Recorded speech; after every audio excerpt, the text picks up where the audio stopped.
What's up YouTube, Jingy here, welcome to my channel. Whoa, that lag. Okay, so today I'm going to show you my Dragon Hunter build. It's very good and stuff. It is kind of like a circular build, and it works great for bunking as well, so it's a very offensive bunker build, I guess. Yeah, let's go start with the traits and stuff. And if I mispronounce something, it's because I can't pronounce stuff. So yeah, let's go. Virtues, Seal, and Dragon Hunter. In Virtues, we get the thingy's Inspired Virtue, which gives us boons when we activate Virtues. Virtue of Retribution, we gain an additional boon when we activate a Virtue. Or, well, yeah, exactly, which is nice, and I'll explain why soon.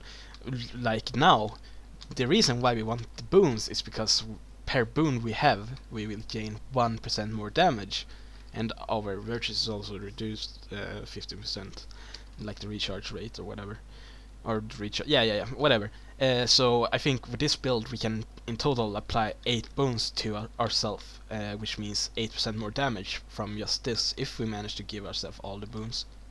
And then I'm sure some people will help us with more boons and stuff. Did I mention this is for PvP, by the way? Well, I'm not prepared at all. And still, this is like the 5th time I'm recording this because the game keeps crashing. Whatever, let's continue. With the traits we get also Unscattered Contender, yeah, 20% damage increase when we have Aegis on, which we'll basically always have until someone ruins it. Absolute Resolution, Virtue of Resolve is stronger, and it will also remove 3 conditions when we activate it. The passive is stronger, by the way. Yeah. Indomitable Courage, we gain stability when we activate Virtue of Courage. And it also breaks stuns. Okay, Seal. Let's continue with Seal. Wait, did I miss something? No, not yet. Okay. Seal at speed, create a symbol of wrath when you are struck while below the health threshold. So when we take damage, we will, like below 50%, we will create a symbol under us, which is very nice, because symbols apply vulnerability to foes, and also because symbols have increased damage and chance to burn enemies, and the most important trait, we also deal more damage to enemies standing on our symbols. So basically, whenever we get struck while we're below 50%, we will deal a bunch more damage to them, if they are standing in the symbol. Anyway, we also deal 7% more damage to burning foes, and attacks with our greatsword also deals 5% more damage, and also have the recharge reduced, and the healing is a small bonus thing, which is good. So with Dragon Hunter we get to use the longbow. Whoa! Best weapon in game. Go, go, go. And we also get our virtues changed, so we get Spear of Justice, Wings of Resolve, and Shield of Courage. There's these things. This blocks projectiles. This makes us jump and heal. And this one throws a spear that will link us to the enemy or whatever, and we will also deal more damage because of traits that I'll explain soon. We want the Piercing Light, which dazes enemies that steps in our traps, and they are also reduced on cooldown. We want Defender's, or we get Defender's Dogma, which when we block an attack, it causes Justice to reach its maximum charge. And it's nice, I guess. Then we get Hunter's Determination. When we get CC'd, we will drop a trap and also gain Aegis. And this trap is Fragment of Faith, which by the way will also daze the enemy. So that is nice. And then we also get Pure of Sight, which is a damage modifier. We deal 7% more damage to enemies standing closer to us, and 13% to enemies standing further away from us.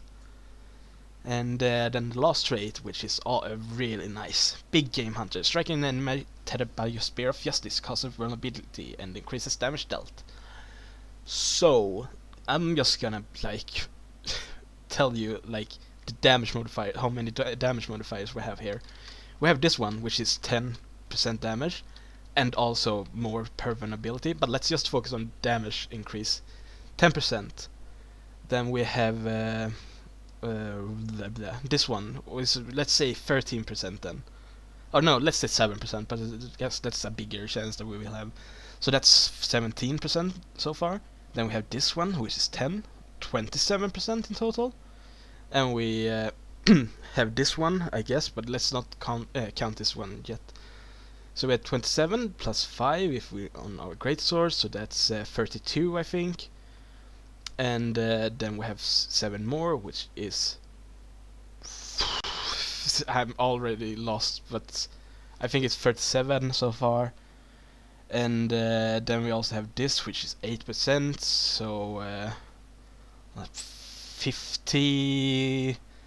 Did I say 47 last time? So then or did I say 37?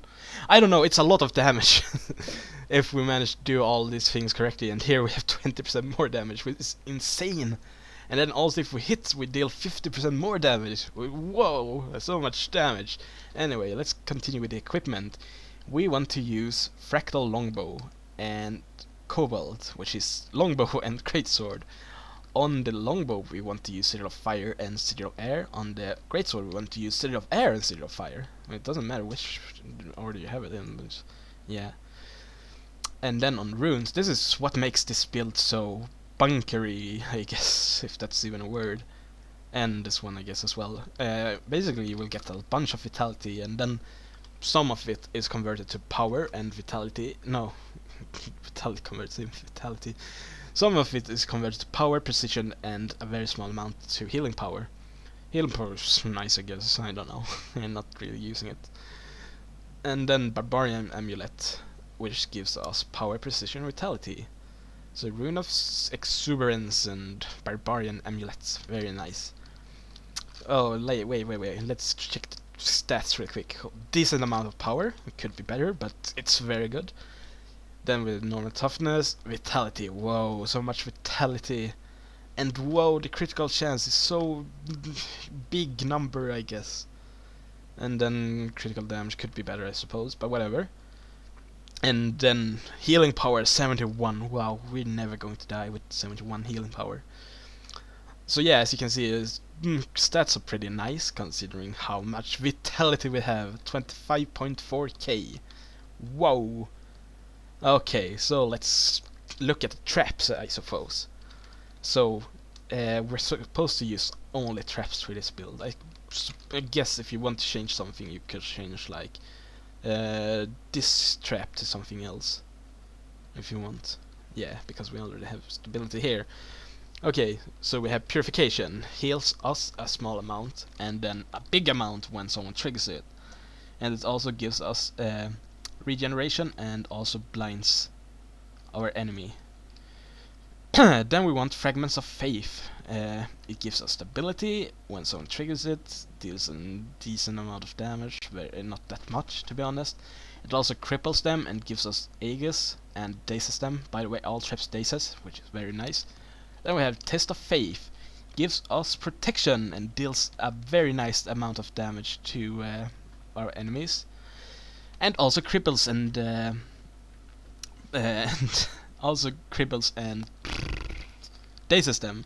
Yeah, by the way, this is stun break, and this is also unblockable. Just saying. Then we have Procession of Blades. Deals a very nice amount of damage and gives us Fury when it activates and also dazes enemies. And we have this one, gives us 10 stacks of might. Wow. Deals a good amount of damage and also applies slow and dazes enemies. It also holds them in and drags them, like pulls them in and stuff. So I guess I should, that's basically build, but I guess I should like explain how it's played real quick. So since these are like training dummies, let's just like, I don't know, they can't really run, but let's say you're standing on a point, you want to drop all traps on the point, and then basically just wait for an enemy. It will be a bit harder now since, wait, I know, cut! And let's continue. As you can see, I didn't find any players, but I found Chieftain. So let's say I'm standing on a point right now. As you can see, I'm putting down all my traps, even the heal. Oops, I accidentally cancelled the elite. And the reason why you want to place down even your heal is because the cooldown is so short, and it will probably be refilled by the time that your enemy comes to the point. And what you want to do now is it's basically just when you see him coming, just start with your longbow. You want to use your F1 as early as possible, but not too early, because it's very easy to evade if they just evade. But what you can do is wait for them to evade, just use your auto attack and stuff, and make them evade and stuff. And then you use your F1 ability, and while they are connected to you, as you can see, they will take more damage, and then they are basically dead. So whoa, that's good. Your number 2 skill deals also a good amount of damage. I don't know if you saw how quickly he died, but imagine that fast, like, but with a real player. That's how good this build is, and I'm very proud of it. So yeah, I don't know how long it takes for him to respawn, but let's just put down a few traps where he spawns. And also this skill right here, it's a symbol as well. So when you shoot it, you can like place a symbol from far away. Just remember that this also destroys projectiles, which is very nice when you're doing like a ranged fight or whatever, for whatever reason.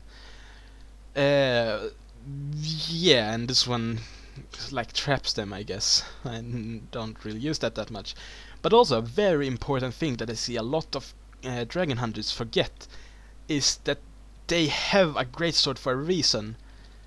Whoa, he's dying and stuff. I wasn't prepared. But as you can see, he didn't die from all the traps, but all my traps are off recharge now, and I can use them. And he's almost dead, and now he's dead. Yeah! So, yeah, don't forget you have a greatsword for a reason. When you get in melee, it's often better to just switch to your greatsword and use your attacks like that. And also, your F2 ability is good to escape. That's basically it. Thank you for watching, and don't know what will happen, but I'll do more videos sometimes and days, and we'll see. Bye!